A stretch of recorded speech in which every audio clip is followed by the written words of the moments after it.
Good afternoon. It's good to see you all back. And I hope you had an enjoyable lunch break. There seemed to be a lot of discussion going on, and that's one of the ideas in coming together, is to give ourselves a chance as a community to meet and chat and talk. And one of the colleagues suggested to me, asked me, do you have the list of attendees? And I said, yes, we'll be putting it up on the EES members site on the EES web. And she said, but it would actually be better for next time to have the list of attendees before or while people are here. So lesson learned, and we will certainly do that next time. But it gives me the opportunity to confirm that, yes, we will be putting all of the material from this day together on the members area of the EES website. So that means the presentations, the list of attendees. If anyone has any objection to being on that list on the website, please do let me know, or one of the board members, or Ava from our secretariat. The other thing, I think, I don't know if I mentioned it this morning, is that we are video taping the proceedings today and the discussion, and once edited, we will also be putting that on the members area of our website. So for those of you who want to relive these thrilling moments, you will be able to do so in the comfort and privacy of your own home. Okay, the idea for this afternoon is to have a conversation. Yes? The list will go together with the email addresses? I think we can do that. Please. Yes, there's a request that the list go with email addresses. Does that on the face of it appear like a reasonable thing to do? Any objections? No? All right. Okay, so yes, we will do that. Okay. So really, I'm not going to attempt to summarize what was said this morning. I mean, we were all here, and we all listened and participated much in the same way. And I don't want to give any particular twist to what was said by attempting to summarize. So I'll simply just open it up to discussion and debate. We have a good hour and a half ahead of us to be able to converse and, or as Everett says, deliberate. And I'll just try to point out whose turn it is. I invite people again to identify themselves and use the microphones so that we can actually capture the discussion.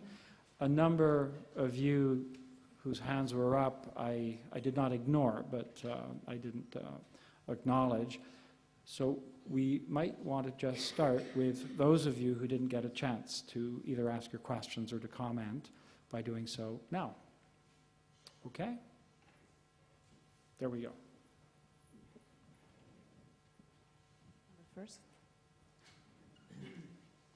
Okay, can you hear me? Yes. Okay, my name is Barbara Befani, and I'm based in half-time in Italy and half-time in the UK. And unfortunately, for logistical reason, I wasn't able to attend the first lecture. But from the last two lectures, I thought one interesting topic to be put up for discussion could be, well, actually is inspired by one question was made by someone in the audience about the hierarchy of designs in the fourth evaluation wave in the presentation by Evert Bedung. And Evert replied that he didn't take a particular position about the hierarchy of designs, and he just said he was trying to describe the position of the proponents.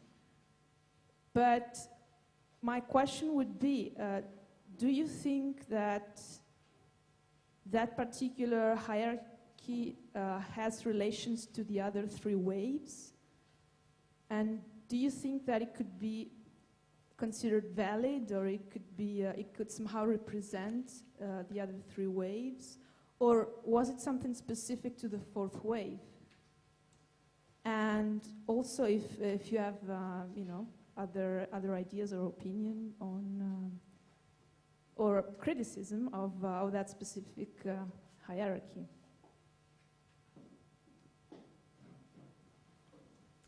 Okay, I think the question is put to Evert. However, why don't you start? That's an enormous question.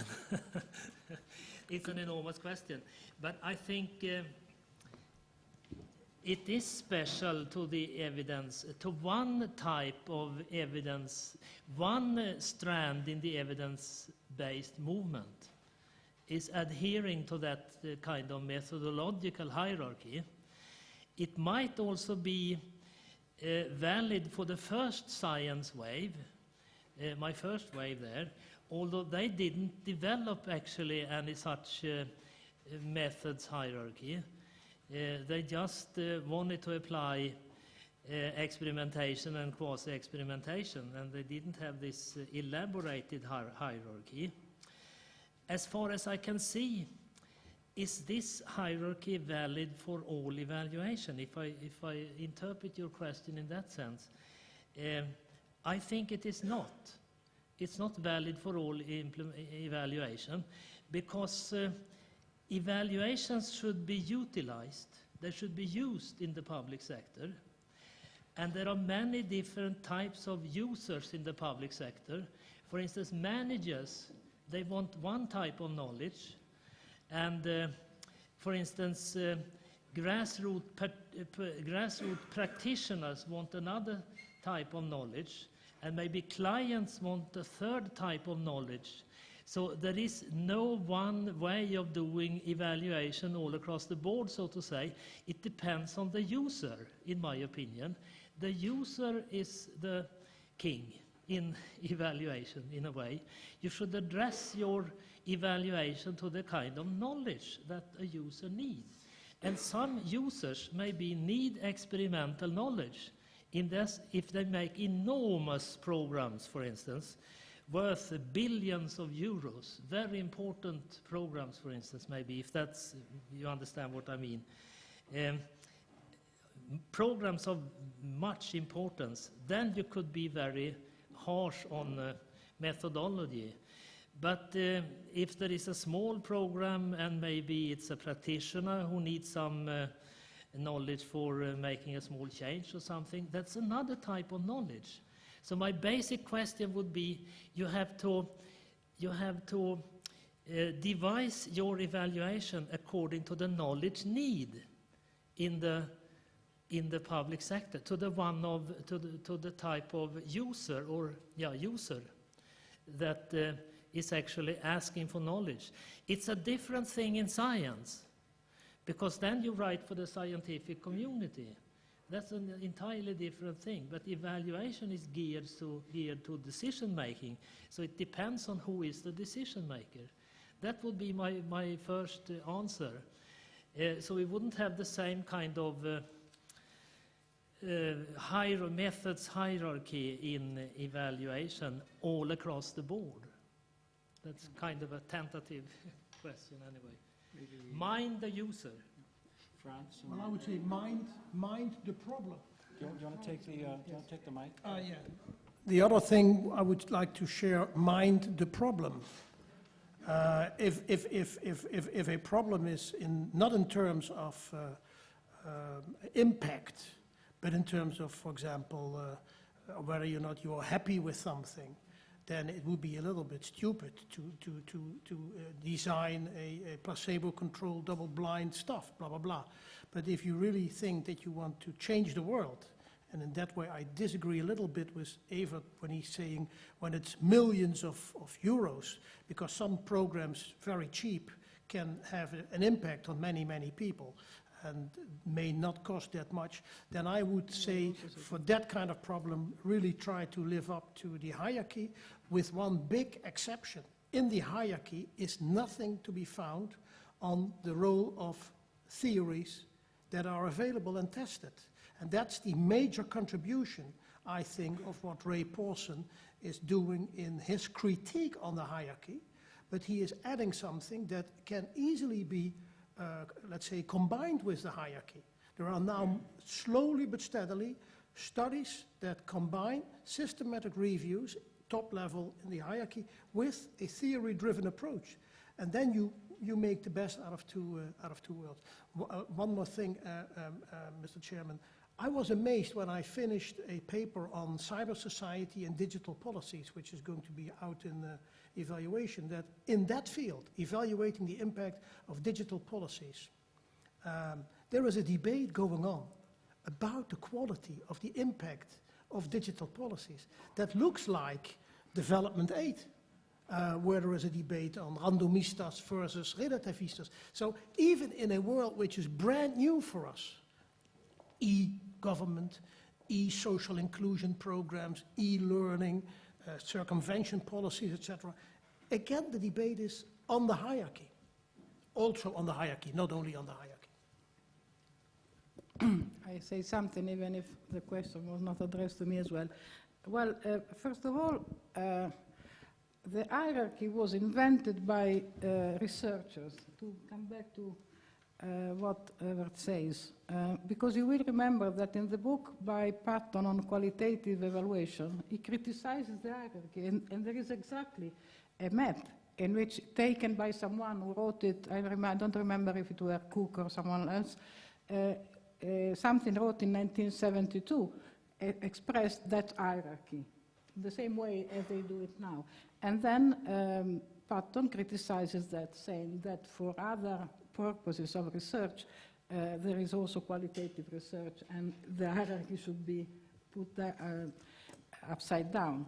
But I think that what is important is that the hierarchy can be contested by many different ways, and certainly Mind the Problem is a good one. But coming to the problem is understanding change. Now, there are lots of people who say that with the so-called higher level, we can understand that something has changed, but if we want to understand how and why it has changed, we have to use also other methods. And this is a simple idea of mixing methods. Mixing method means that methods have their strengths and weaknesses, and you mix them to overcome the weaknesses and to enhance the strengths. But that is completely opposite to the idea of hierarchy, because anything which can be good for a single point can be bad for another aim of research. So in a sense, I am against this idea of hierarchy, because I think that we always have to think that something is fit for what we are doing, and any type of method can be mixed and should be mixed with others to get to be enhanced, to be enforced. So from this point of view, I think this has been a problem with us for a long time from the first wave. But now we have understood better, because now I think we are thinking in greater depth of this relationship between what Franz was calling a difference between causation and explanation. And when we need explanation, we need to understand how and why something happened. And from that point of view, other methods should be higher than those who are considered higher in the traditional hierarchy. Thank you very much. Yes, the gentleman. Evidence takes time. Evidence takes time. Much more than we think Can you repeat sometimes. the question? You have to. Much more time than we think sometimes. I would like to raise a question as a response to what I have just heard.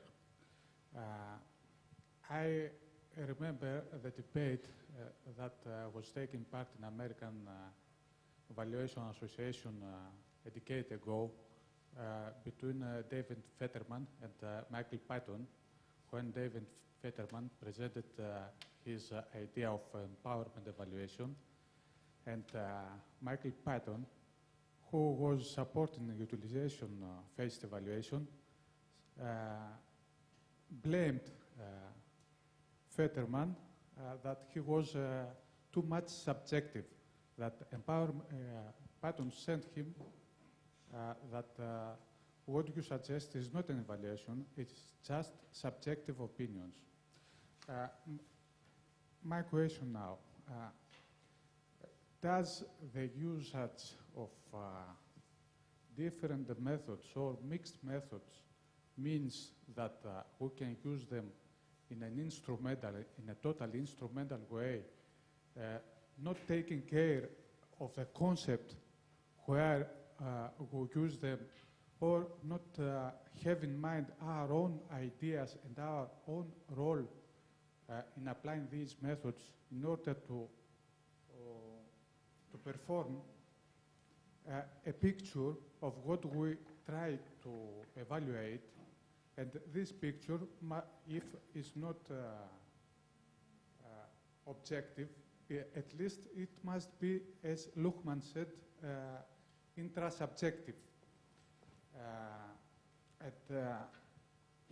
If I'm right on what I'm saying, and I want your response to this, that's why I put this this argument. Then, what is the role of the evaluator? Is just a role of a consultant missing its objective, its applied scientific way of thinking? It is just an instrument, a tool of the manager of a project or the decision maker. The managers, the decision makers, have their own urgent needs, and sometimes these needs are following strict timetables. And evaluators could not follow these strict timetables if they want to hold on their own scientific respect. Is evaluation just an art or something more just a fine art, something between a science and a scientific art? Thank you. Go for it, Everett. Yeah. Okay. Do you want to turn the microphone towards Everett, please? Yes, I would like to comment first on what Franz Leo said, mind the problem. I would phrase that, mind the problem that the potential user has, so it would be a combination. But your question there, well, also a comment to Nicoletta Stame. There is a wild dissension in the evaluation community about the hierarchy. I mean, from a methodological point of view, some people prefer dialogues instead of randomized controlled experimentation. From a methodological point of view, that's true. That's absolutely true. But secondly, I would like to add something on that. People who prefer dialogues, they also tend to think that evaluation is politics. They try to think that evaluation is a part of the political system. It's a part of the democratic system. And evaluation should not be scientific in the natural scientific way, according to them. It should be democratic. It should be a part of the political system. And that's also a line of confrontation within the evaluation field. It's not just only methodology. It's also about how you basically view evaluation. Is it a political enterprise or is it a scientific enterprise? I was struck with the intervention when you used the word the timetable, because that reminds me of a statement that I once read. Evaluation time is not equal to political time, which I think is true, but it also allows me to try to understand your intrasubjectivity and respectively objectivity. I mean, if you are going to evaluate a program, that program needs a certain time at risk, as it is called in epidemiology. Let's say you have juvenile delinquent and you want to, let's say, try to change them through a behavior modification program and you send them out on the street. If the politician says to you, I would like to have the data on reoffending within 2 months, you should say, whether or not it is democratic, you say no, because this is fraud. Within 2 months, nobody can reoffend any. I mean, the system takes too much time to have somebody überhaupt in the system. So you have, as an evaluator, the objectivity to take seriously that if an intervention is implemented, that you give it enough time at risk to come up with serious results. Otherwise, you are only doing what the politician wants, or the policymaker. And that is, for me, a methodological, quasi-objective, so call it intersubjective criterion. And that is, I think, what is addressed by people who are in favor of these hierarchies, because they have knowledge on the period of time that it takes for programs to run and lead to mistakes, because that's why you are interested in mistakes versus successes. I would say something about the role of evaluator. You talk about consultant or applied scientific or tool of managers. I think evaluators, I mean, we are always discussing evaluation for its role, but here we are today in particular talking about theories. We are considering evaluators as people who have a social science background, will it be in any of the sciences that study human behavior, because we are evaluating programs that want to change the behavior of people and the relationship between people. So in a sense, I think that evaluators need to respond. I mean, I was talking this morning about the ability to negotiate with the consultant and also with other people. So the evaluator has a role to internal to me, to the situation where he or she is. And so in the sense someone speaks of, the fourth generation speaks of a negotiator or a person who is inside a situation. On the other hand, they must have this ability to make research. When I'm saying that I don't like some kind of research and I prefer something else, but I think that it should be done in the right and proper way. And when France is saying that you cannot take a short time, not even the so despised qualitative research take short time, they take a long time. So, in a sense, the evaluator is someone who is an applied social scientist who meets a situation where there is a lot of interaction between the people who do the program, the people who benefit from the program, and the evaluator who should help them understand what is going on. So I see it more or less in a role of mediator, but with a certain knowledge and competence that comes also from being someone trained in the social sciences and being able to apply not only the methodology, but also the logic, even if we don't like too much to talk about these things. I'm just going to wade in here. I found it quite ironic that Patton should be characterizing Fetterman as subjective for a couple of reasons. The first one is that evaluation, or at least the evaluative judgment, is by definition subjective. The difference between being subjective or being objective is using your brain. The second point that I wanted to make, and why I was smiling, is that Patton seemed to be doing to Fetterman what Scriven was doing to Patton in 1995 at the joint EES conference in Vancouver, where at a now famous panel discussion where there was Huey, Chin, Patton, and Scriven, Scriven finally got Patton to admit that the role he was suggesting was not really an evaluator role, but an evaluation facilitator role. So I think things and practices change, and so do labels. I'd like to circle back, though, to what I understand to be probably the thrust of your question, which I think gets to the difference between what I call mixed methods and mixed-up methods. Because I certainly come across a lot of either evaluation reports or evaluation plans that announce mixed methods, and from my own perspective, I consider them mixed-up methods, because there isn't the serious and thoughtful attempt to understand the conceptual and, to some extent, theoretical underpinnings that accompany all methods. And methods don't and shouldn't live in a vacuum. The notion of hierarchy of methods from that perspective, for me, is anathema.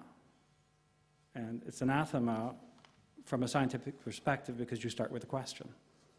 And that's one of the basic principles of science. You start with a question, and then you figure out how you're going to answer the question, or you hope to.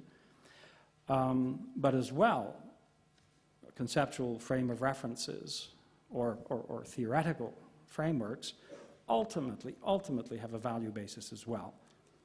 And I think this is where we have to be particularly thoughtful when we try to mix and match, so to speak, is when we apply this to different cultural contexts. I think that's where we need to be particularly careful, and that's where we're not. I think in the world of development, from my knowledge of it, is rife with mixed-up methods, which we very, very gladly and heartily export. And I would equate that to what I call intellectual dumping. I think this is what we are probably less and less able to get away with in our own so-called advanced economies. But I think we still find fertile ground for that, or non-resistant ground in the world of development. I just wanted to add my views.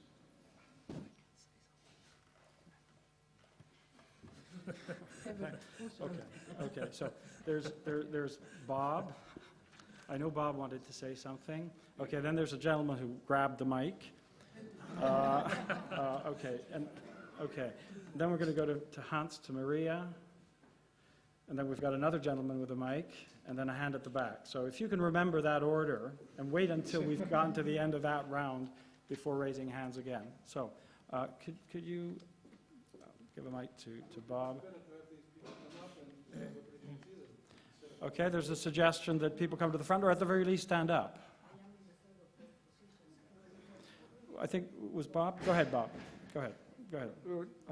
Please bear with me if I'm a little, imprecise in my allocation here. No, Bob, do you want to stand up and people want to see you? Okay, well, no, my question really was to Everett, and it's not exactly following up from the last, it's a new round in a way. My question is really, what is the theory behind the waves? In other words, how do you explain the generation of waves? Are they due to changing policy trends, objective needs of society? Are they based simply on the needs of the vested interest at a particular time? Are they simply fashions, which are internally driven by evaluators? Because, with fashions, you can sell more evaluation. This is, I wonder whether you have given any thought to that, and maybe the other panel members as well. Okay, can I, here, do you want to give that back? Can I just ask Everett and the rest of the panel, hang on to Bob's question, but I saw a flurry of hands go up, which I think were connected maybe a little bit more to the question that was originally our colleagues from Greece, from Athens. So can we go to the back? And we've got your question, Bob, on the radar.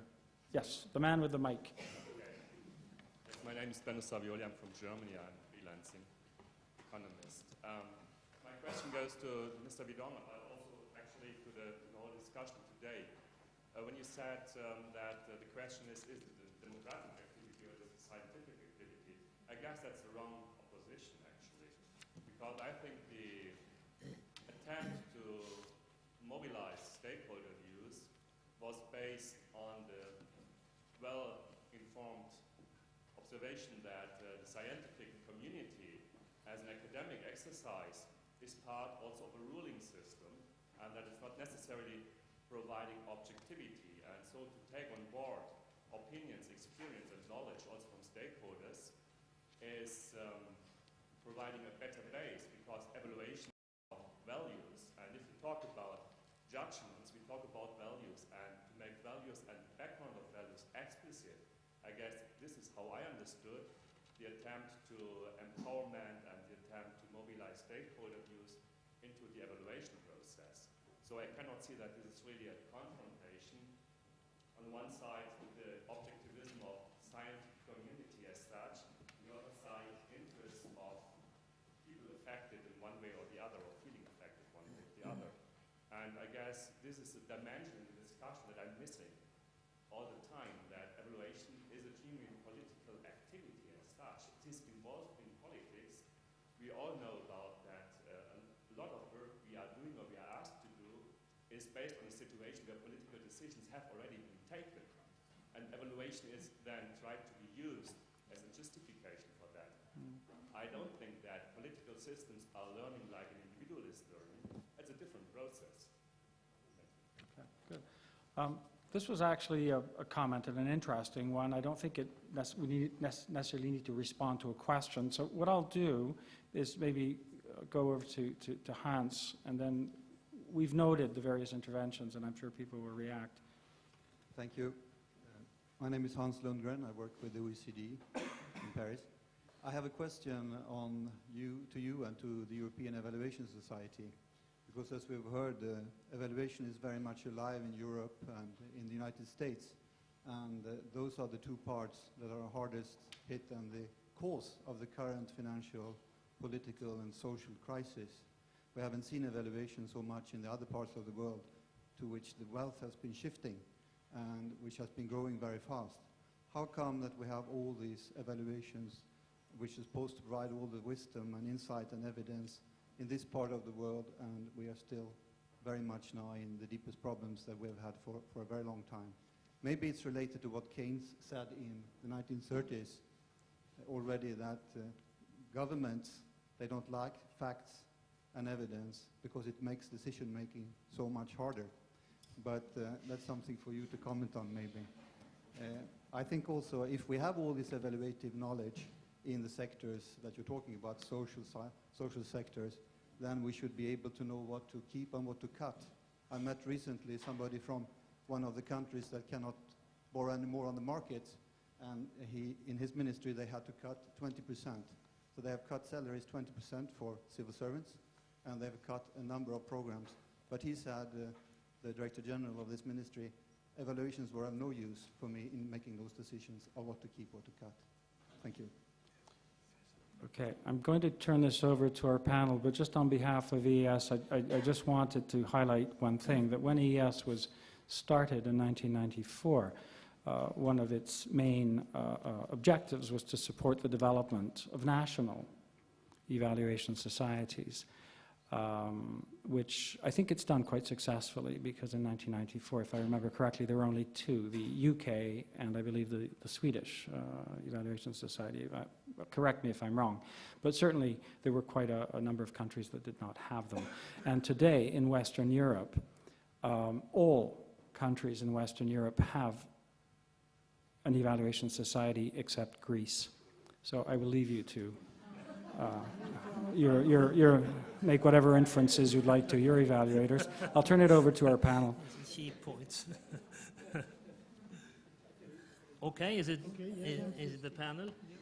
Well, Robert Picciotto's question here is a very good one. Actually, I've thought a lot about this. What is the theory behind the waves? What is it that propels the waves, actually? What is it, actually? I didn't say anything about this in my speech today, and I haven't said very much about it in the article either. But I've speculated about it, what it might be. And it seems to me that on some occasion it's some broad political movement of the minds of people, maybe. In the 1960s, it was an enormous left of center wave in public opinion against the American war in Vietnam, and all the protest movements came up in Europe, and at the same time they demanded more planning, and this planning should be preceded by evaluative in a very strong sense. So it has to do with some political movement, maybe social democratic wave, if you like. And what about the dialogue-oriented wave? That might have come from inside the evaluation movement, maybe. It might be some political strands beyond that too, but I think they are not that easy to see. Maybe it came from the evaluation. It was driven by the evaluation movement, maybe to some extent. People who came in from pedagogy and so on, and started with this. Well, this is a guess. I'm not very sure about this. As far as new public management is concerned, it is a political wave again, but from the right this time. It's not from the old conservative rights, it's from the liberal right, left, right of center liberalism, market kind of oriented. And it also came, well, it was also constituted as a reform wave in the public sector, which we call new public management. What about an evidence-based wave? What is that? It seems to me maybe they have started in medicine, in social medicine. I can't from the beginning see any political movement behind it, actually. Maybe it can, afterwards, the right of center has taken care of it. So now it is, but I don't think it was driven from the beginning by it. It's more complicated.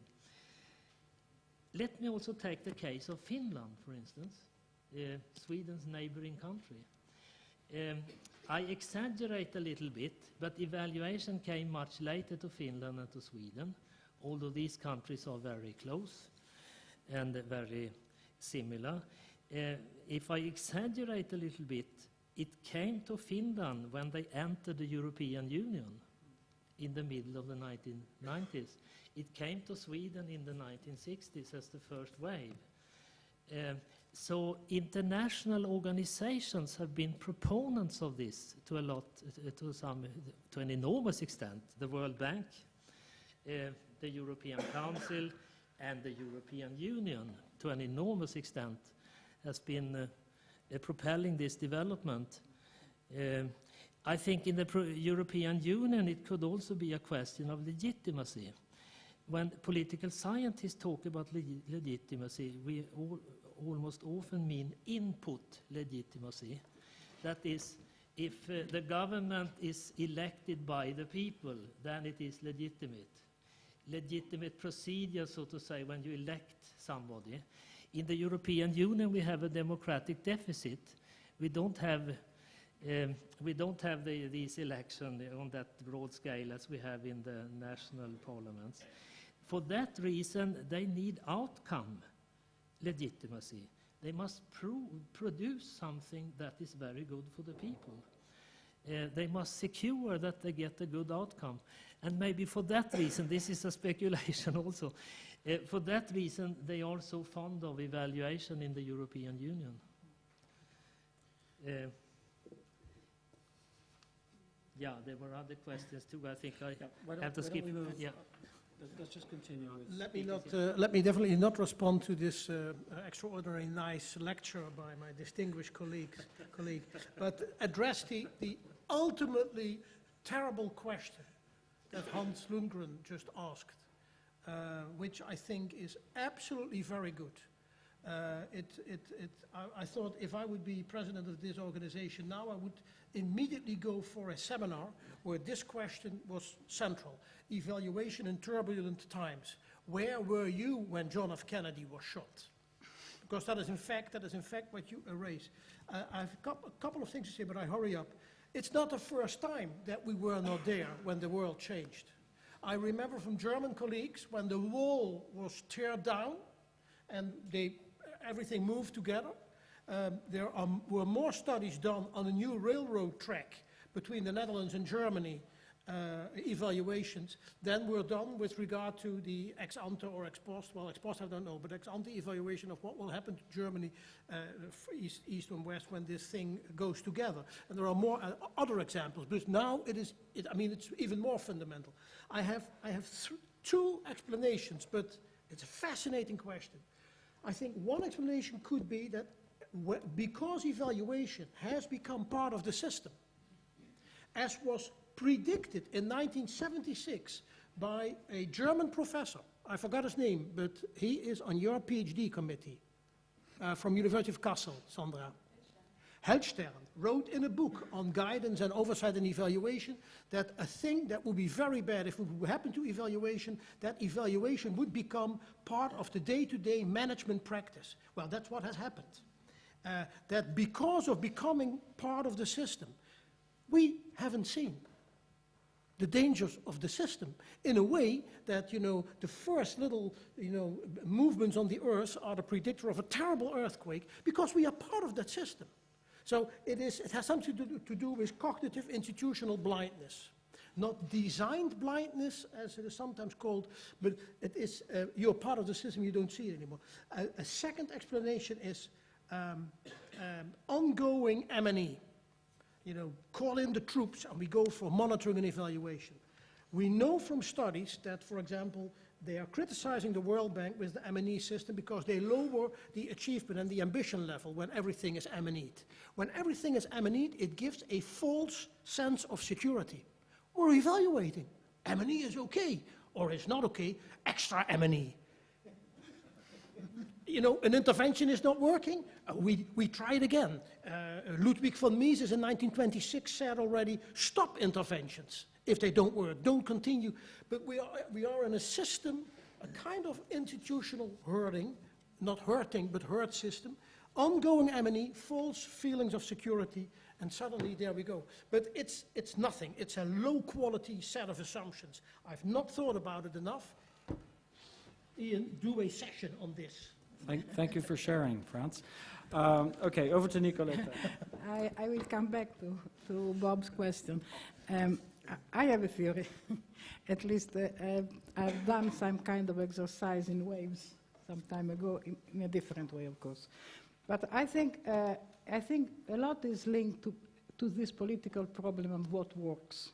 Because the first wave thought that things worked. They were optimists. It was considered a period of optimism. Optimism from the point of view of the programs. In fact, it was called the Great Society, everything worked. And optimism from the point of view of evaluation, because these scientists, the Bureau of Applied Social Research and others were there, ready to give their methodologies.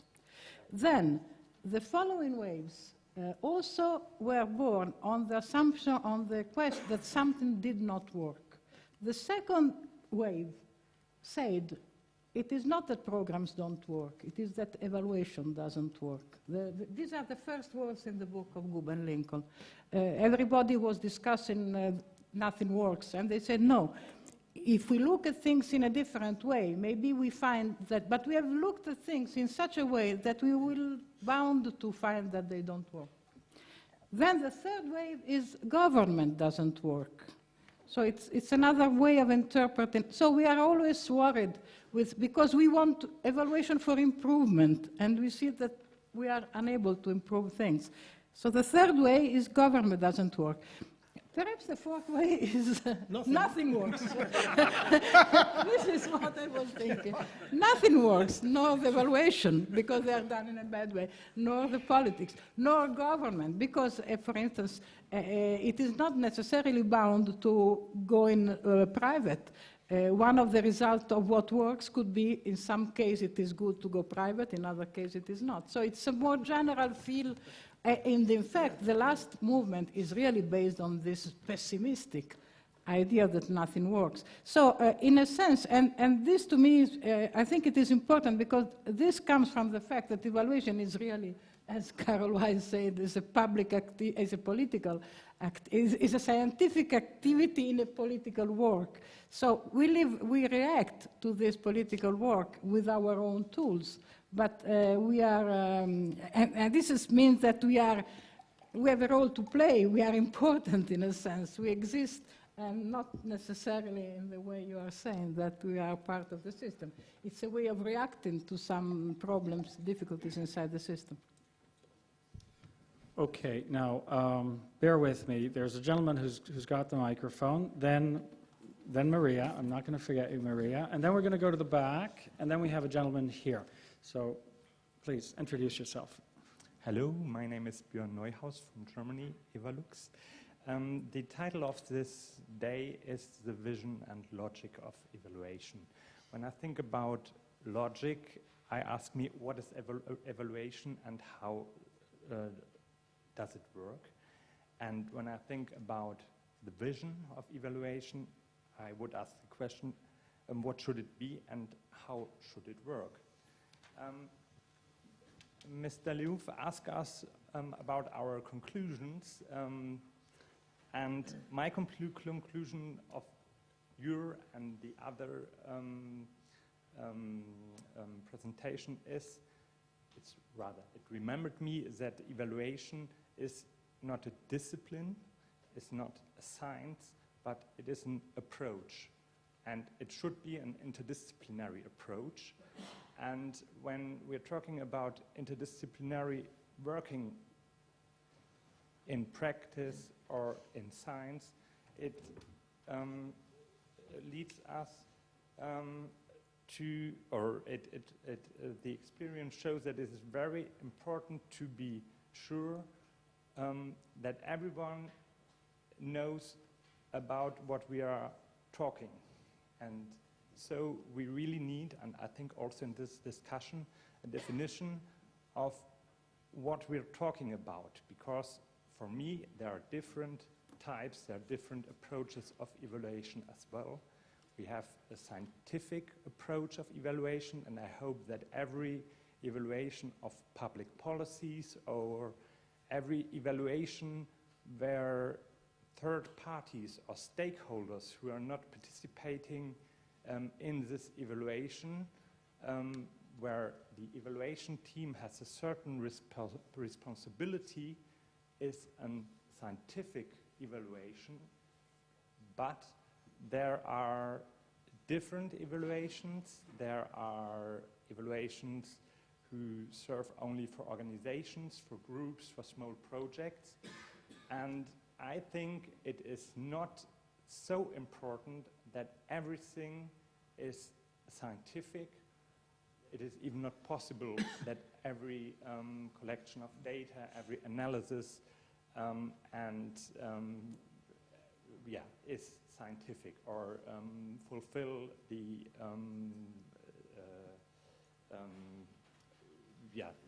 quality of scientific work. It should always be systematic, but it's not necessary that it is scientific.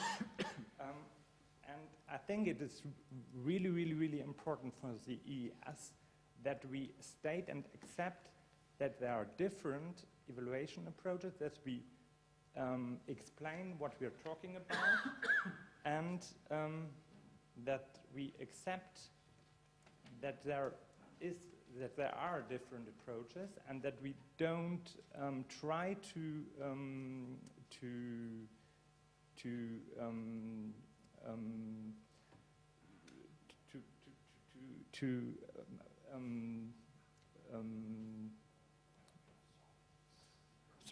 convince everyone that it should be like this or like this.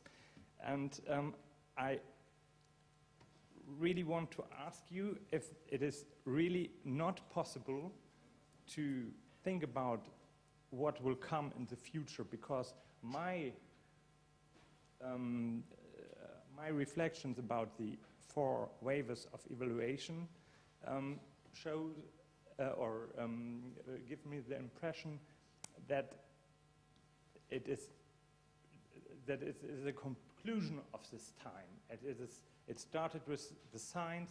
Now we are on evidence, which is maybe a period before the questions that we should prove that evaluation works and that it is really useful for societies, for organizations and so on.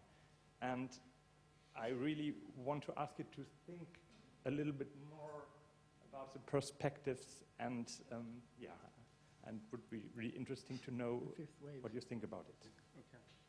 Okay, thank you very much. What I'm going to do, I see everybody's taking notes, but let's just keep moving maybe with a couple of interventions. Let's go with Maria.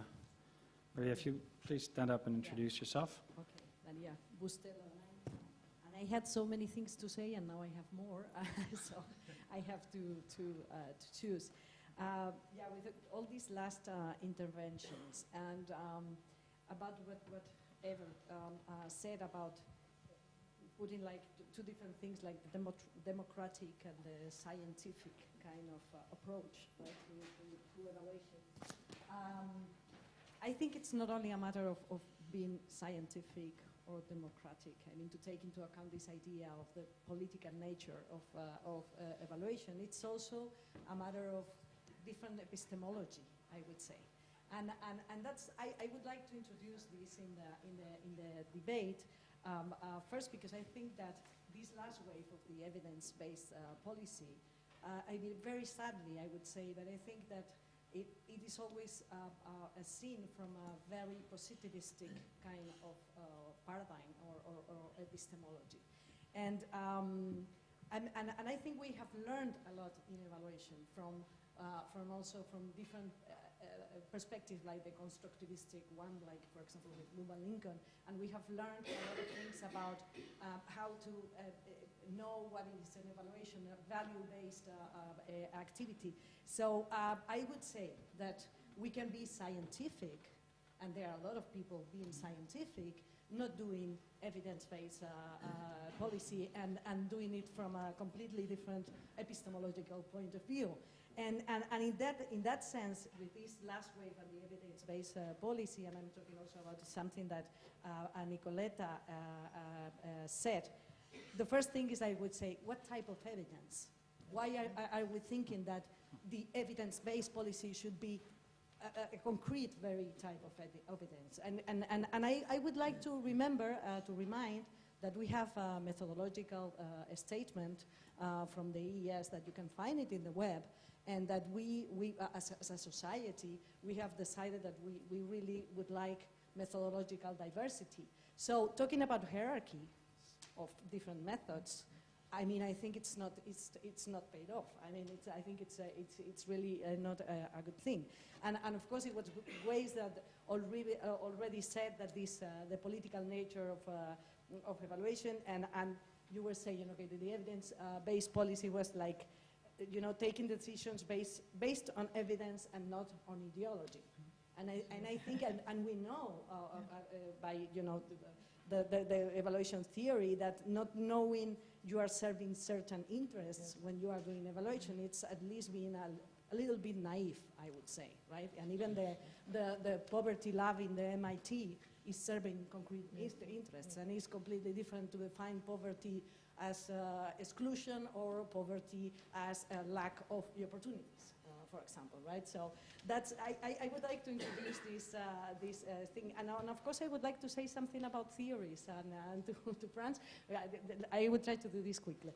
I think that it's important to distinguish between what would be evaluation theories and then theories from the different disciplines that can be borrowed from evaluation, and also, I mean, program theories and the theories that you need to know, and they are sectorial, they are depending on what you are evaluating, right? So, and I would say that the evaluation theories that we have had a lot, I think that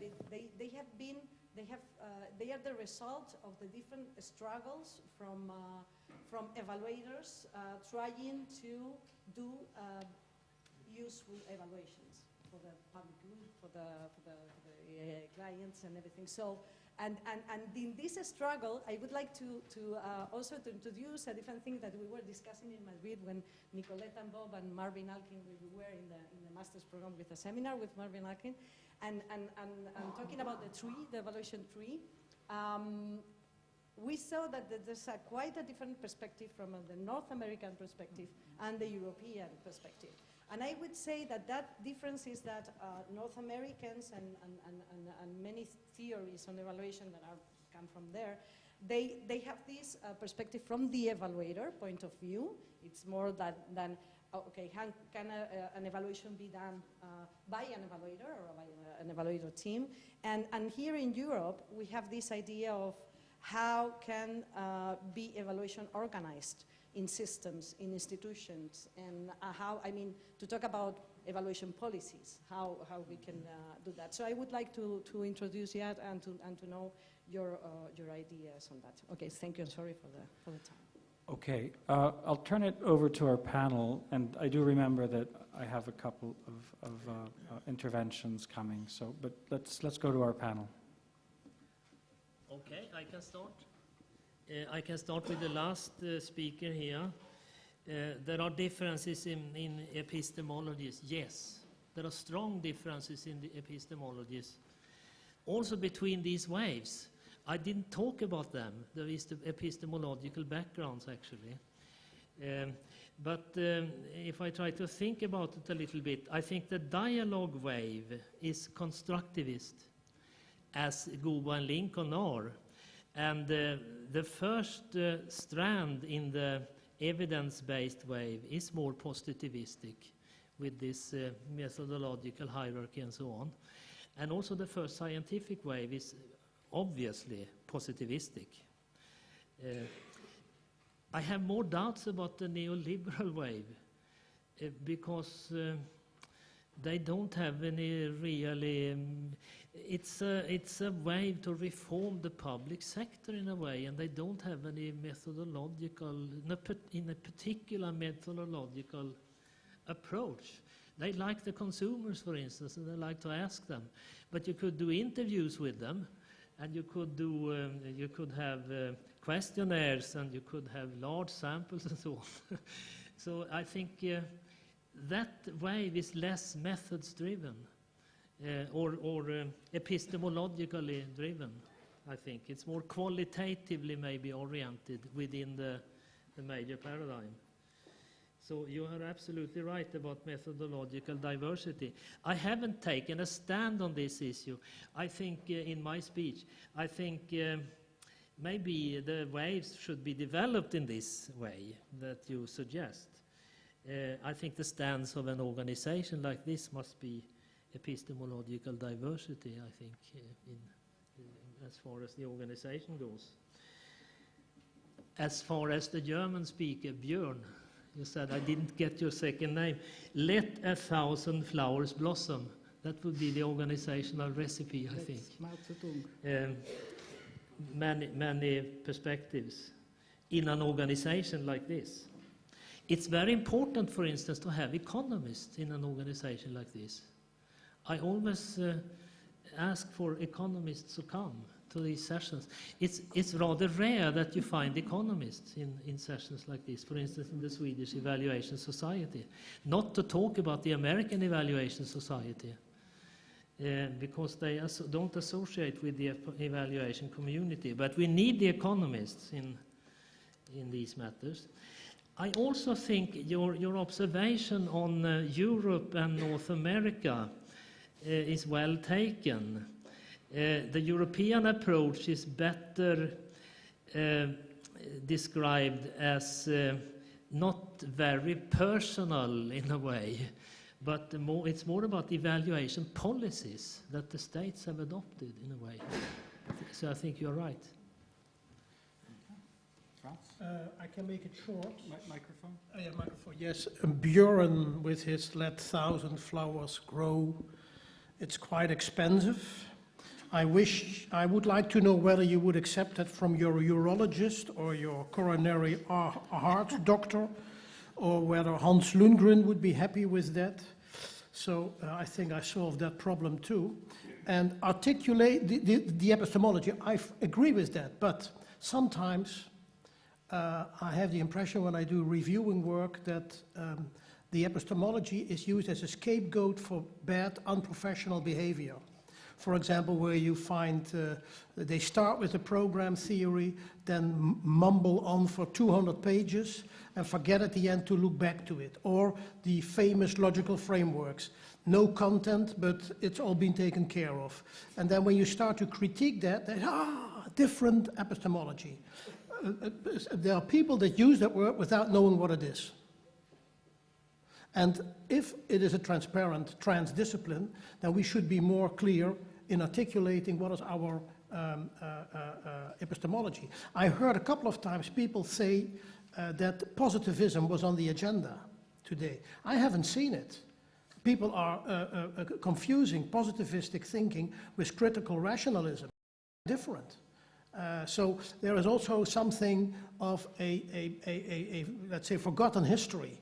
You know, Wiener Kreis, positivism, blah, blah, blah, looking for data, empty-headedness. And the same is, by the way, true for people that are negative about constructivism. So, but if evaluation is transparent, then I think it should be transparent. Let's make our position on epistemology more clearer, and not at the end as a scapegoat, but at the beginning. In defense of epistemology, and if I understand what Maria said, I think I think I agree on not the need for not distinguishing too much about democracy versus science, because we want a democratic science. We are all democratic, but we are not democratic simply because we like good people and because we think that a democratic society is a better society from many points of view. It works better, it's better organized. So in a sense, I would not oppose the two things, although I understand logically that there is a difference. And I was reminded of something that I have read in connection with this tree of evaluation theorists. One very good evaluation theorist who wrote in the 70s, MacDonald, thought of three different types of evaluation, three approaches he called, according to the criteria of judgment. Who is the reference of the judgment? And he talked about bureaucratic evaluation, autocratic evaluation, and democratic evaluation. And he said that bureaucratic evaluation is the evaluation where who is to judge whether the evaluation is good or not are the bureaucrats, the administration, so it is the ritualistic, the compliance. Autocratic is when it is the criteria of judgment are from the own community, so it is the academics. So the good evaluation is that translates into a good article in a refereed journal. So it becomes scientific from that point of view, that the academic science would accept it as well conducted. And democratic is where the criteria come from the relationship with democracy, with the people, with those whom we serve. So these are three criteria. And of course, except the bureaucratic that perhaps we can leave out, I think we should meet them, make them meet, because I don't think that democracy should be against or a different thing from science. We want the two things to be together. And, but how to get them together? Here comes epistemology. There are different ways of thinking, how it can be put together. And these different approaches are different ways of thinking, because they are saying that certain ways of reaching theories, laws, regularities, etc., are conducted in a way that does not bring a knowledge of how society is going and how we can deal with that. So, in a sense, we should understand not to oppose one to the other, but to integrate these two aspects. Because if we say that we don't care for science, it's a bit dangerous. And I would not subscribe it. We want to be methodologically sound. But being methodologically sound does not mean following a certain hierarchy that exists only inside one approach and one epistemology. So we should confront the different epistemologies to understand how we feel it better to mix the two things. Okay, thank you. Just before I hand it back, yes, to colleagues, I just wanted to quickly react to Hans's example of a department or ministry that had suffered major cuts, and the director saying that, evaluation was really of absolutely no use. And it brought to mind an early morning walk that I took a couple of months ago out in the country, and I heard this sort of hissing sound, and turned, and there was a hot air balloon sort of hovering not very high above a field, and there was obviously somebody in the balloon, and there was also somebody who probably, like me, had been taking an early morning walk almost under this hot air balloon. And I heard the person in the hot air balloon sort of cry out to the person on the ground, "Excuse me, can you help me? I'm lost." And said, I need to know where I am. I've made an appointment to meet with a friend, and can you help me? So the person on the ground looked up and said, "Well, yes, I think I can." So the fellow said, "Well, can you tell me first of all where I am?"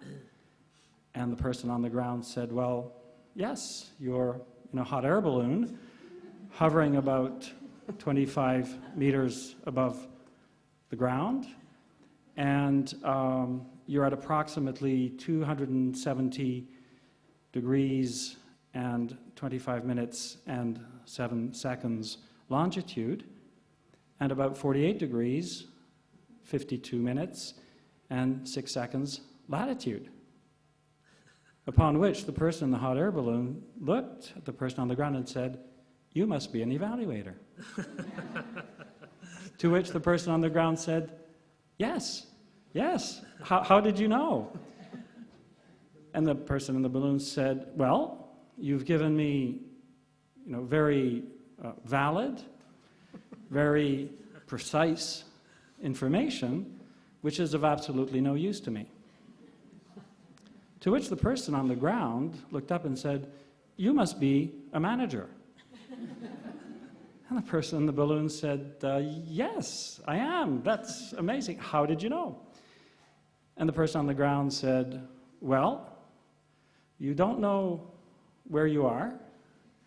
You've made a promise that you can't keep, and you don't know where you're going." Okay, so let me just turn it over then to people on the ground. Okay, yes, we had a question or a comment at the back. I have a question to Professor Wiedem about the diffusion and the second wave of dialogue-oriented wave. I was wondering if now is the resurgence of that wave, because there is an emphasis on stakeholder feedback, the impact evaluation, and also involvement of participation of stakeholders. And for that, I also want to ask you to determine, would you consider interviewing or talking to stakeholders already, participation or involvement, or it's just semantics? And having the stakeholder having their own evaluation, evaluators are normally trained experts, I would assume so anyway, and therefore not everybody can do evaluation. And so if you want to have the stakeholders do the evaluation, they will need some special training, don't you think? And for that, normally evaluations are commissioned by people with the money or with interest, like politicians, policymakers, or financing agencies. What would be the motivation of stakeholders for that matter? So maybe you could give us some ideas. Thanks. Can we maybe take another question or comment, and then before we go back to the panel? I have the mic, Sir. so. Yeah. Can I go ahead? Yeah. Oh, Took the mic, yeah. Well, I'm not sure what order we're in here.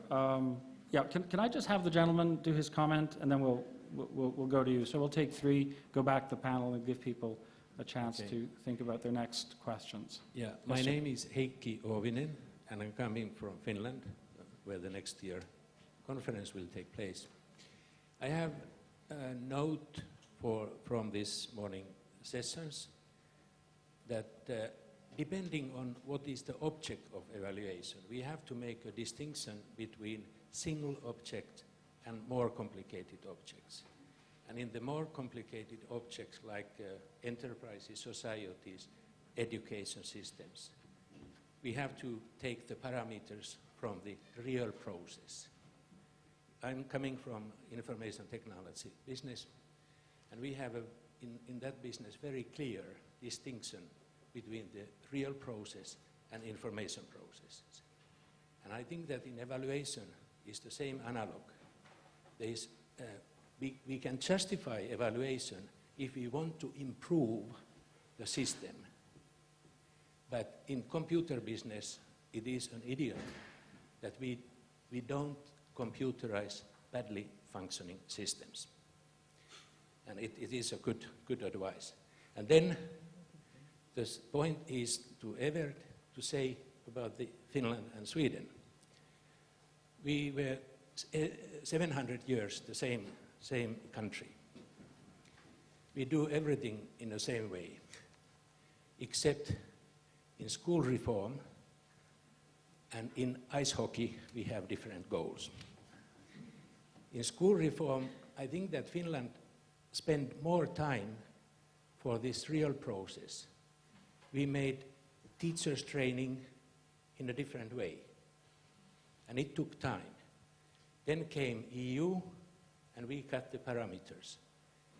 We have primary and secondary education in a different city, in the city of Jyväskylä, in the center part of Finland, and adult education is in Helsinki, where the Bologna process is also taking place.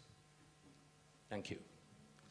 Okay, let's go with one more intervention, and then we'll I'm go Sarah back to our Hector panel. from the European Commission, and I just want to remind you about another difference between Sweden and Finland is the immigration policy.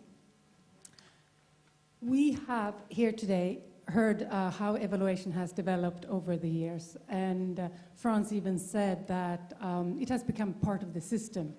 And indeed, I think it's quite satisfactory to hear how it has developed over decades. But if you allow me to be a little bit critical, I think we still have a long way to go to better integrate evaluation in decision making. And when I say integrated, I mean better support decision making.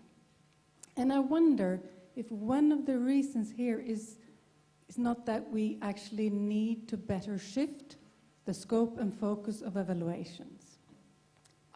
We have heard here today that you're talking about evaluation of programs. And then I think about expenditure programs, which has been a common activity to evaluate. But if we are going to really make a difference, as Hans is really asking for, if evaluation is going to make a bigger difference in decision making, don't we need then actually to evaluate other activities such as policies, economic policies, for example, other policy measures, legislation? These, in my view, are really important areas where I would love to see more practice, more research being done. Thank you. Okay, thank you very much. I'll turn it over to our panel. Who wants to go first? Yes, concerning the stakeholder question here, isn't that the dialogue-oriented way popping up again? Yes, I agree. It has been there all the time since it came up as a sediment, but it's something wrong with the sediment metaphor, because it lives, it pops up again sometime. It has agency, and that's a problem with my wave metaphor, actually. It has agency and it pops up now and then. And the funny thing with the wave of stakeholder evaluation that we can see nowadays is that people have seen the negative consequences of results-oriented management by objectives and so on, because that departmentalizes the public sector. So now they see that this is a problem. It's a problem with, these I would like to use a Finnish metaphor here. Silos. The silo. I think the person who got the Nobel Prize for silos was a Finn, I think.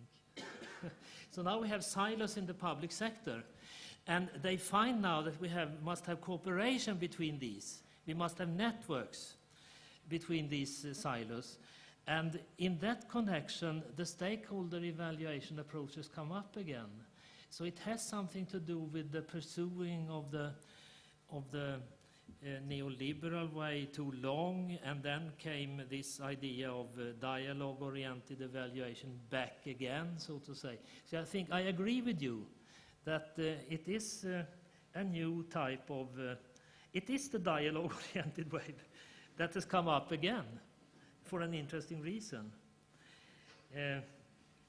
You have also a lot of other questions which I have to skip, I think. The other two questioners here, it's about how to evaluate other things. For instance, legislations, policies at a higher level, for instance. Of course, I agree with that. That's why I'm against the expression program theory. I talk about intervention theory instead, because an intervention is a much broader concept. It covers projects, reforms, legislations, policies. A program is just a program. So that's why I pursue with some stubbornness this linguistic use of intervention instead, public intervention. So I agree with you. Thank you. The Vedung theory on intervention theories. Fascinating. I would ask my Finnish colleague whether I understood it correctly when he said, don't computerize bad systems. That's what you said. Yes, so I tried to translate that to evaluation, and I think it's if I understand it correct, it's quite a statement, which is good for a Friday afternoon. Because if I try to translate it, I think that you are maybe saying that if we, in one way or the other, know that a policy, a program, an intervention, whatever it is a bad system, is nothing,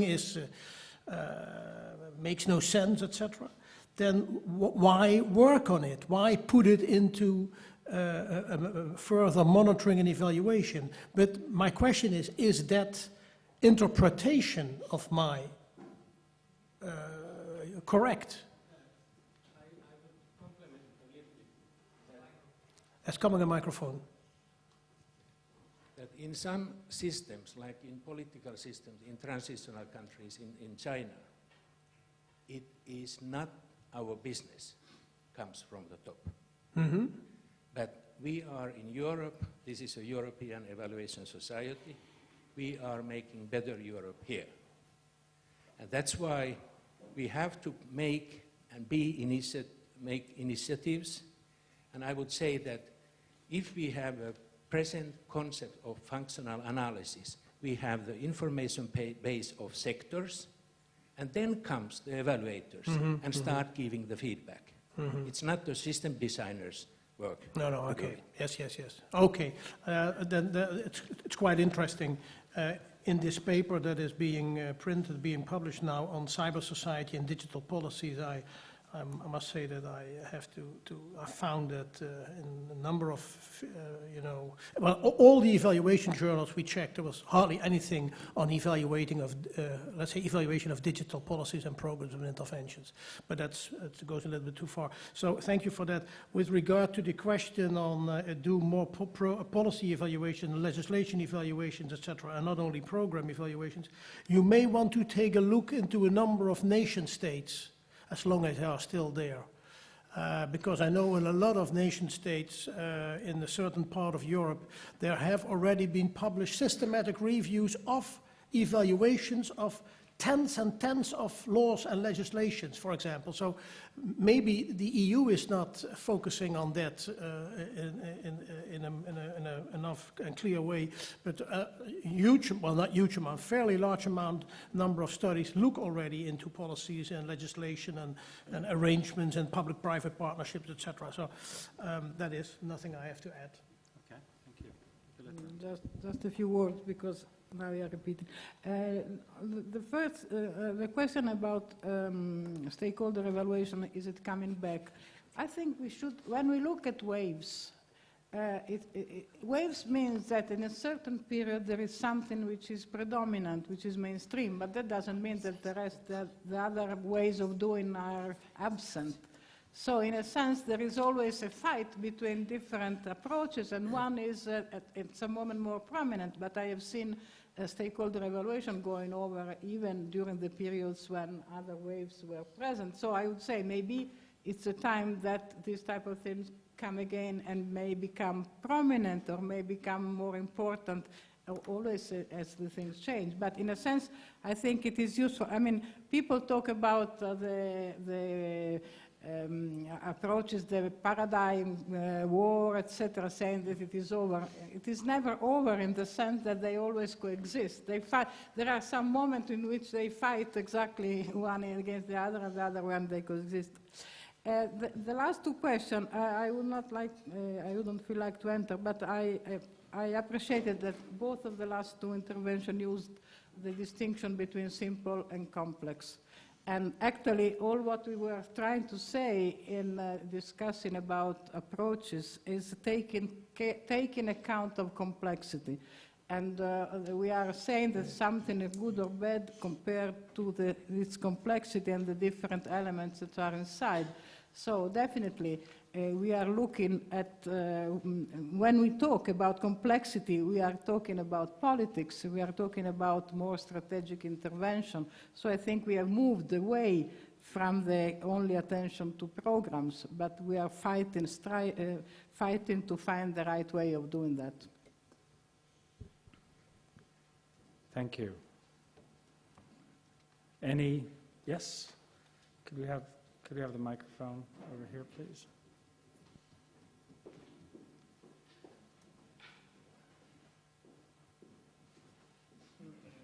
Thank you. I wonder whether... Could you introduce yourself, please? Pardon me? Just introduce yourself. I'm Helmut Eggers. I'm a retired civil servant from the European Commission, and I was head of the evaluation department of the Development Directorate General and also of the Directorate General for External Relations. Now that's a long time ago, but evaluation has been my hobby ever since. So I'm a member of the IDEAS. No? I'm a member of IDEAS, the International Development Evaluation Association, right? Right. And within that we have an ETIC. That is an International Thematic Interest Group. And we are asking a fundamental question, and that is, our group is called the 3P group. Our ETIC is called the 3P group. And the 3 Ps are projects, programs, and policies. And we have formulated a proposal that we hope one day will get to the attention of the signatories of the Paris Declaration. And this proposal is concentrated on one central objective. And that is that people after the intervention, project, program, policy, after, should live better lives than they did before. Now, expressed in a more technical language, this would be all development interventions, policies, programs, and projects should serve to create sustainable benefits for a target group. Two limitations, not all of the benefits, just a specific benefit, let's say, clean drinking water. And not everybody, not the 7 billion that we are now, but people in province P in country C, double limitation. Now my question would be to you, would you think that this concentration on the creation of sustainable benefits for the target group would be something that all of these 4 waves could agree upon, including the mystery wave number 5 that we didn't get any specifications on? Thank you. Okay, thank you. Thank you very much. I will turn it to our panel because there was a reference to the waves. But if I may, I will just react briefly to this last statement. It is certainly a noble intent. I'm of the view that aid, international aid, is a political gesture. It's not a technical gesture. And it's a political gesture for the benefit of those who are doing the gesture, not those who are receiving it. And that does not mean that the political agenda of the donors might not be compatible with the needs or political agenda of the elite that you transact with when you do deal with countries for the benefit, for the greater benefit. But I don't think that that's the primary motivation. So, whereas there's certainly, it's very difficult to be against motherhood and apple pie. But to what extent are the political lenses that I think should be brought to bear on the analysis that would or has preceded the strategic or tactical position that you're prepared to take? It's sort of a question back to you. But I will turn it over to the panel, and then by all means, I'd like to hear your reactions to that.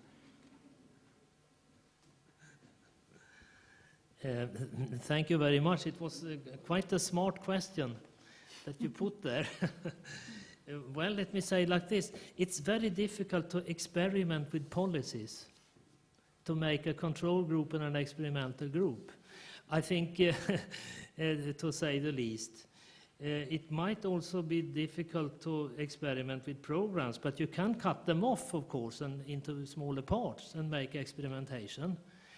And if you can do that, they would fit into the evidence-based, the hard core of the evidence-based wave, so to say. Projects, that's entirely okay across the board. What about the new public management? I think that's valid for all 3. You can use, for instance, client-oriented evaluation in all 3 types of interventions in projects, in programs and policies, for instance, and you can also have maybe results-oriented management and the kind of evaluation that follows from there. Can you have stakeholder evaluation? Can you have dialogue evaluation? You know, I haven't thought about this actually in my exposition today. But it's interesting to think about it, and the reasoning would go along these ways as I try now.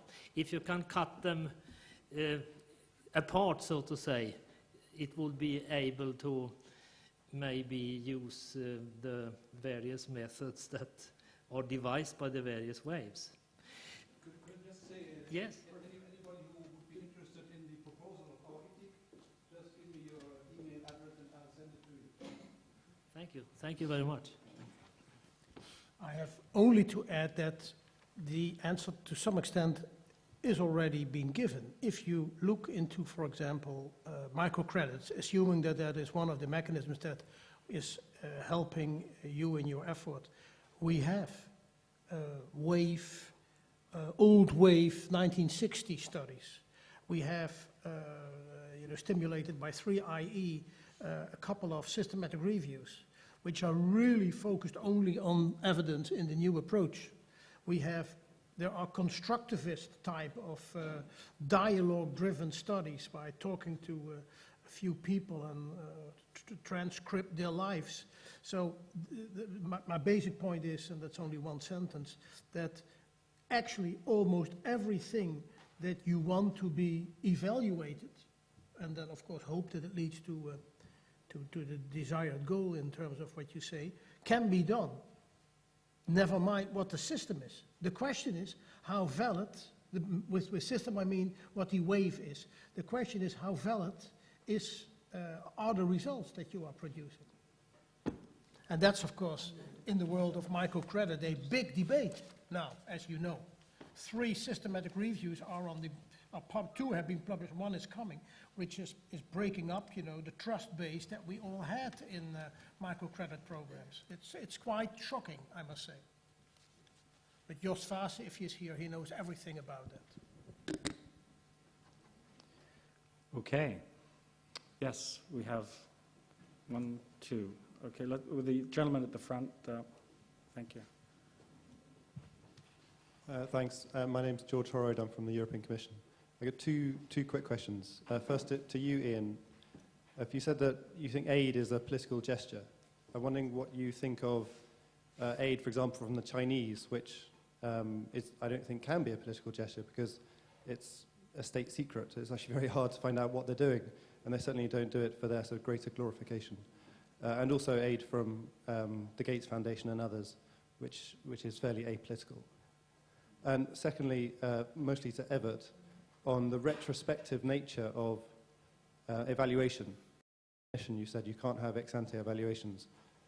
I wonder how that fits with evaluating policies, because to make evaluations useful, especially with policies, you might well find yourself being asked to evaluate something which hasn't happened yet, something people are considering. And if you say, well, you can't evaluate it, then you're sort of sidelining evaluation to quite a large extent. And I'm interested to hear Franz on that too, because you seemed a bit more positive about ex-ante evaluations. In the Commission, we have impact assessments, which is almost the same thing. But anyway. What did you say there? In the Commission has a rule, I think, the Secretary General, we have impact assessments, which is more or less the same. Yes. Is that before the fact? Yes, before any major financing decision now. Okay, is it a regulatory impact assessment or is it general impact I should assessment? ask Sarah if she's still here. Well, is it or isn't it? Because that's very specific. Regulatory impact assessment is quite different from ex-ante evaluation as defined in the 1996 communication by Liikanen and Gradin. The system that the Commission has with impact assessment was based on the earlier approach of regulatory impact assessments. But we now have an integrated approach looking at economic, social, and environmental impacts. And if you compare what they focus on, the impact assessment, and what a traditional ex-ante evaluation focus on, it is the same issues. Focus on the problem, what is the problem, what are the lessons learned from any previous actions in a similar policy framework, what are the options, what are the likely impacts, and so forth. So, yeah, that was an attempt to answer the questions. Yeah, actually, the question was, is it regulatory? The impact assessment applies to major initiatives. So it could be legislation, regulatory measures, but also the proposals for the new financial framework, so also expenditure programs. Thank you. Hello, Colin Jacobs, UK Evaluation Society. Perhaps we ought to have evaluation of serendipity or telepathy, because my question almost directly follows you. As we were talking, I was thinking of RIA, Regulatory Impact Assessment, or RIA, as it used to be known in the UK, but now is just Impact Assessment. And I was thinking that, you know, I've done some work on this, but not for about 5-6 years, and it seems an excellent way for the evaluation community to get involved in policy, because the problem with policy, of course, is that it's too late, isn't it, to evaluate, and there has been done some ex ante, but it's not very productive in decision making.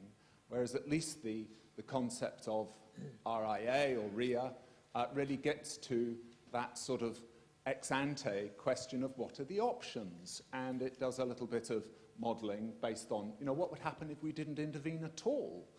Then what would happen if we took this option? What would be the cost, and so on? And it's very much led by economists, and I wonder if that is the problem, in a sense. We don't really feel we're in a familiar territory.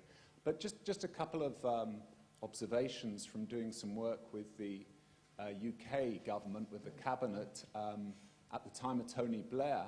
It was very vogue. It was very strong, and he put his personal name to it, and there was a great kind of political wave of enthusiasm for it. And so much so that they trained lots of people in the different government departments in RIA, and they looked at quality assurance methods and so on and so forth. I asked the question of a civil servant the other day, what's happened to it all? And he said, oh, that stuff, yeah, no, nobody listened to it, you know. The politicians don't actually like it, and they just want to get on with the public policy, and, you know, even impact assessment for them is a bit of a nuisance. And I think that reflects something of the politics. They've taken the regulatory part out of it. They've called it impact assessment, tried to package it up as something new, and actually what it is in the UK is all about cutting red tape. So it's an attempt to make it more popular, more appealing to particularly small businesses who suffer under that bureaucratic burden. But, you know, this is just an observation, and it would be very interesting to have your view on it. And incidentally, the most successful impact assessments seem to combine different disciplines. So rather than just economists thinking about cost-benefit, you know, you've got in some policy people, you've got in some people from environmental and, of course, legal background as well. And that actually led to a very fertile discussion about what's the impact of this going to be and what are the repercussions of it.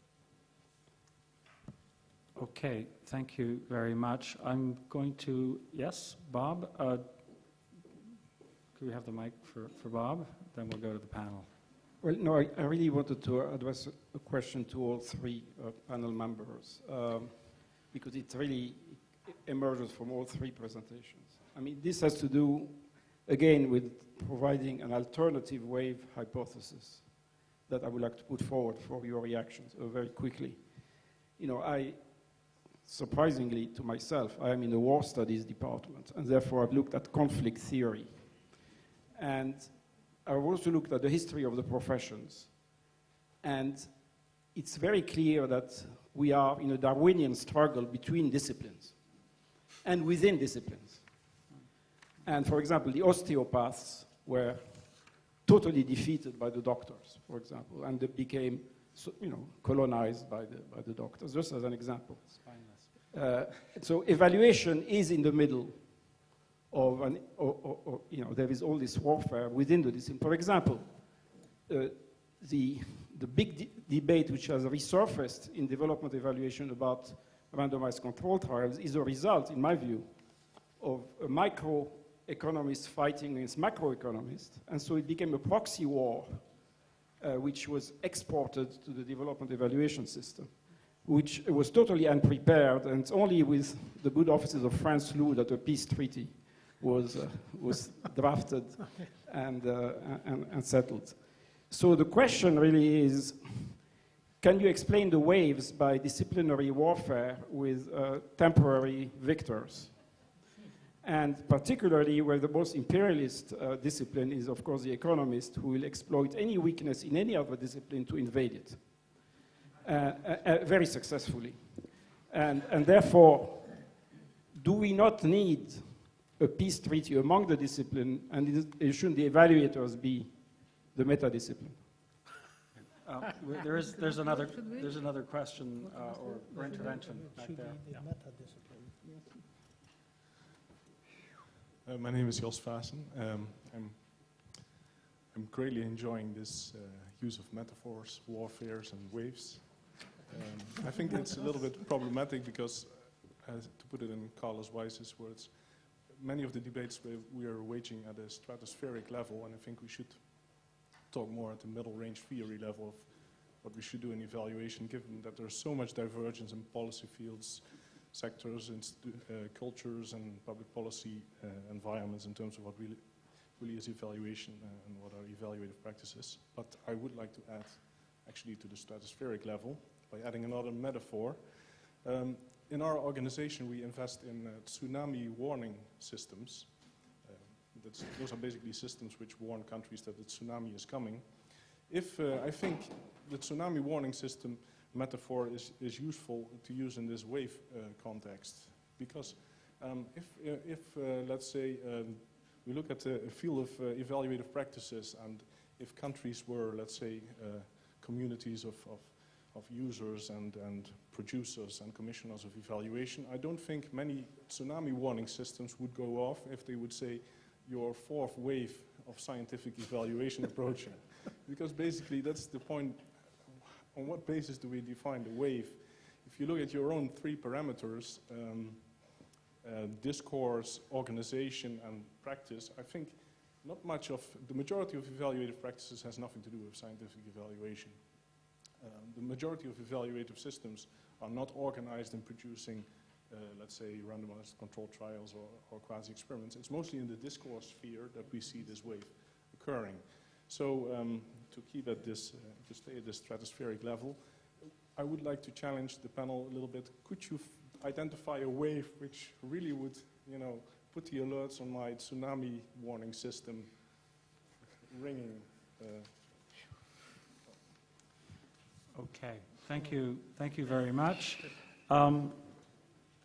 Right, we have about 10 minutes through to 4:30 when we had agreed we would end our discussion, so I will try to stick to that and turn it over to the panel for one last round. I do, however, owe a quick answer on the question that was put to me about aid being a political gesture, and given the example of China and large philanthropic foundations such as the Gates Foundations.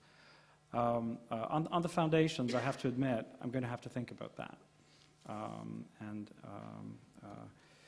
I do have an ideological bias that would tempt me to say, yes, it's definitely political, but I haven't got the explanation yet. So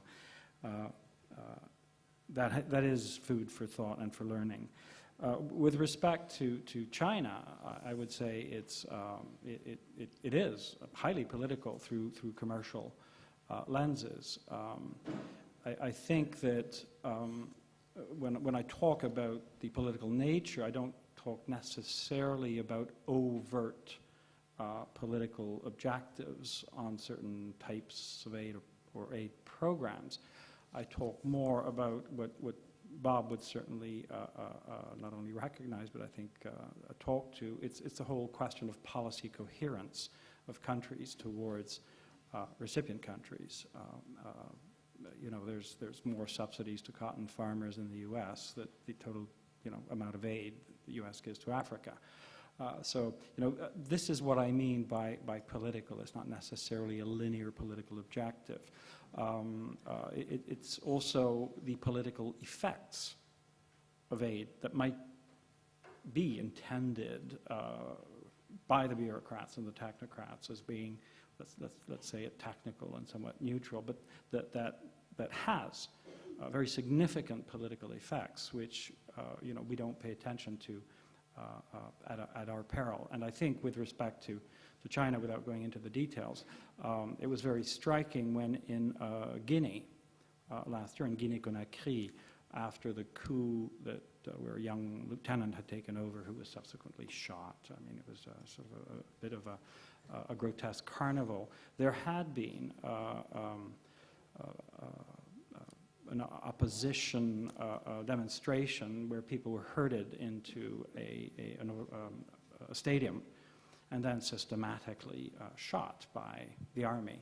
And this caused quite a reaction internationally, including the European Union, that became quite vocal in opposing this.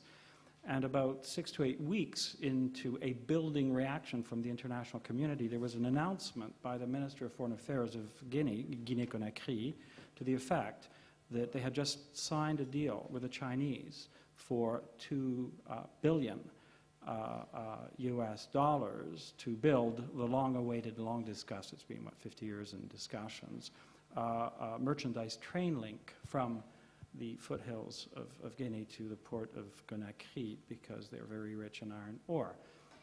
The next day, there was nothing more in the newspapers or in the media with respect to the situation. Okay, maybe 2 days later. And for me, that's sort of an important political implication, a political consequence. So it's in that sense that I mean that aid is political. So I just wanted to clarify that and then turn it over to our panel for some last remarks, answers, and statements.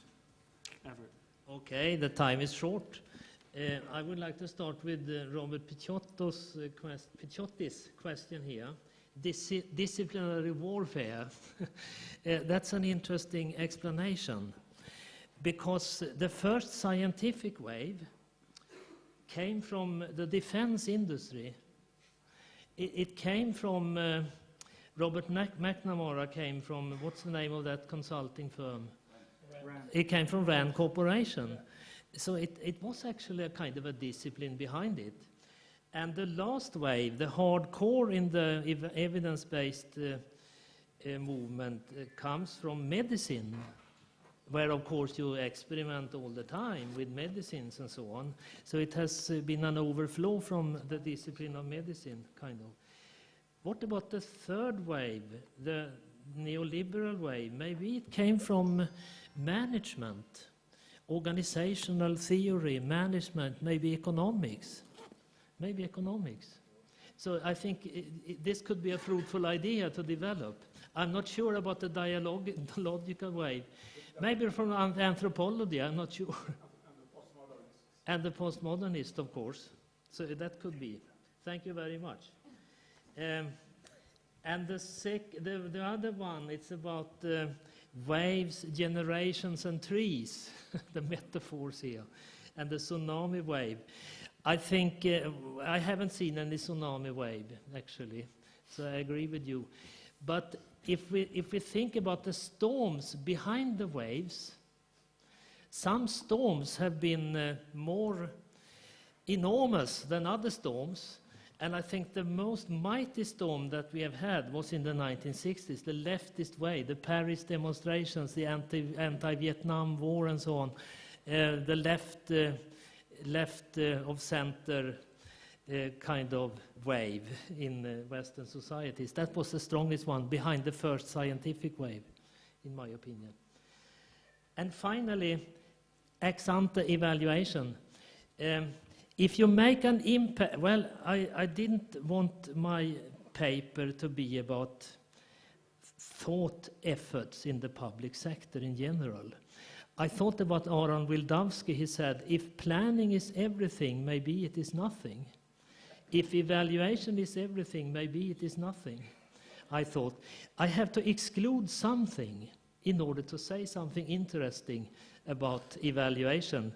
I also thought about Giovanni Sartori, the famous political scientist who has learned me a lot. Determinatio est negatio. You have to negate something in order to say something interesting. All determination is a negation. So that's why I decided not to include pure impact assessment, so to say, which only has to do about planning. True, evaluative materials can enter into impact assessment, but then that doesn't make impact assessment an evaluation. The evaluation material, it comes from evaluation, and that material can be used in impact assessment, but impact assessment before the fact is not what I mean by evaluation.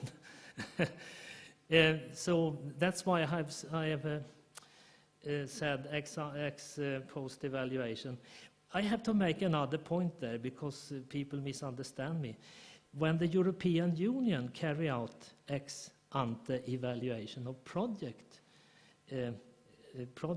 applications, for instance in the European Social Fund, that program is implemented through thousands of project applications.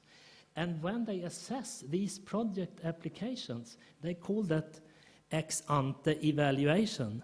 But what they usually do is they compare if the project application is in line with the program, and the program is already there. So I call that an evaluation, in my opinion. The program is there. And that's enough. Then it is an evaluation, in my opinion. Because when I say ex-post evaluation, I mean ex-post the date to adopt the program, not the date when the program was finished. The date when you adopt the program, so you can have an ongoing evaluation and you can have a program of the fact, evaluation of the effect. Okay, this is a long digression. But Thank you. Too bad for you that you missed two very important things, you know, to continue on the warfare.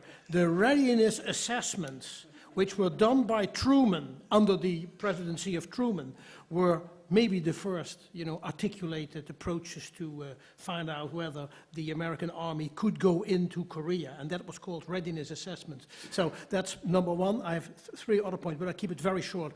To my British colleague, I suggest you take a look in the GAO, the United States General Accounting Office, nowadays called a little different. They published in the 1980s a wonderful paper, Prospective Evaluation Synthesis, that exactly does what we are now, in some countries, in some situations, are doing.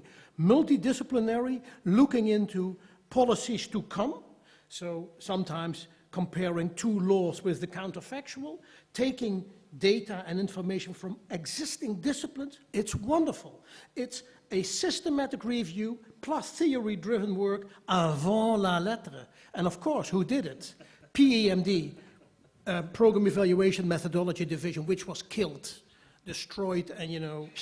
So revisit that. That's, sorry?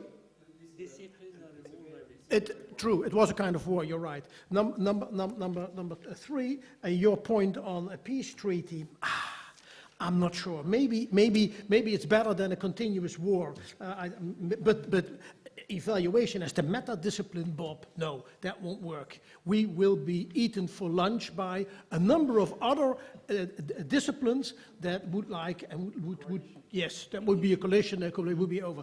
Jos Vaassen's tsunami warning. If we survive the current crisis and all the tremendous stuff that is going to come, and with survive I mean not minus 50, 60% of budget cuts in the world of evaluation, as for example in my country now is happening with the auditors. The auditors, you know, they go down 30, 40%, you know, it's crying. When they were very rich, you never heard them.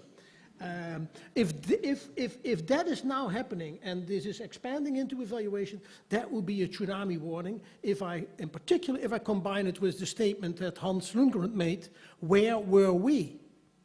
You know, and that's it. So it's not a very nice ending of my part, but luckily Nicoletta is coming and you. I planned it that way, Hans. Thank you very much. Well, on the question of ex ante and ex post, I also think that evaluation is a kind of retrospective thing. But why? Simply because we evaluate whether a program had its effects. Evaluating before is forecasting whether it might have those effects. We can do this forecasting by utilizing other evaluations that have been done on similar programs. So we may use ex post evaluation for thinking what will happen, but not that we do an ex ante evaluation which is a completely different approach and which is based on economics, which has its own rules, with the difference with the others. So I think that evaluation is based on the evidence collected by the people who have done the program, who have received it, and by their own experience. So even to me, it is retrospective and in the way in which Evert has said. I remember that a very nice book by an Italian, Andrea Lippi, who wrote in a book on public policies, there is a cycle of evaluation, ex post evaluation, intermediate evaluation, and ex ante. So it starts with ex post. saying that whatever we want to do, we are based on the results of previous evaluation, because in fact, we continuously repeat the same type of programs with the same type of mechanism. So we build our theory on what has already been done, but I don't think we can do it in a completely different way. And in coming to this disciplinary war, I am convinced, as Bob, that we, at the moment, the fight is won by the microeconomy, not even the economists, but the microeconomists. So there are different disciplines, there are fights inside the different disciplines, and luckily in economics there are also other approaches, not only that. So when we think of something of the contribution that the different disciplines can give to evaluation, we should also think of the different approaches inside the discipline. So it's much more a matter of theory, which means that I agree with him that we should try to bring the disciplines closer and not. And I am very scared when I think that now it is the time of the economists. The economists should do their own job and they should decide among themselves what is better or worse from an economist point of view, but it should be put together with what the other people do, because our programs, as we started with this morning, have to do with all these aspects: social, economic, financial, political, and environmental also. That's my point.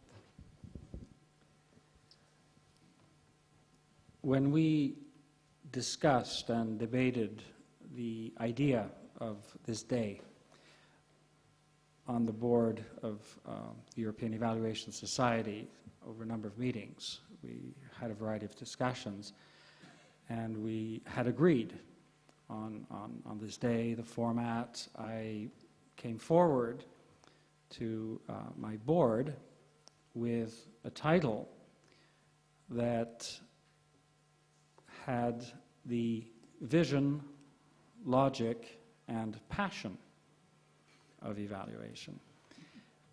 So we had the kind of discussion you can only have at the board of the European Evaluation Society, which ended with a decision to drop passion. And I have to admit, I felt hurt. I felt hurt, but in retrospect, there was no need to feel hurt, because we certainly got the vision, we got the logic, and I think above all, not just from our panelists, but also from you all, from you, our colleagues, the passion. So I want to certainly thank all of you, but I also want to invite all of you to, with me, thank our dear colleagues, distinguished panelists, for a wonderful contribution to this day. So please join me, and we have just a little token of our appreciation for you.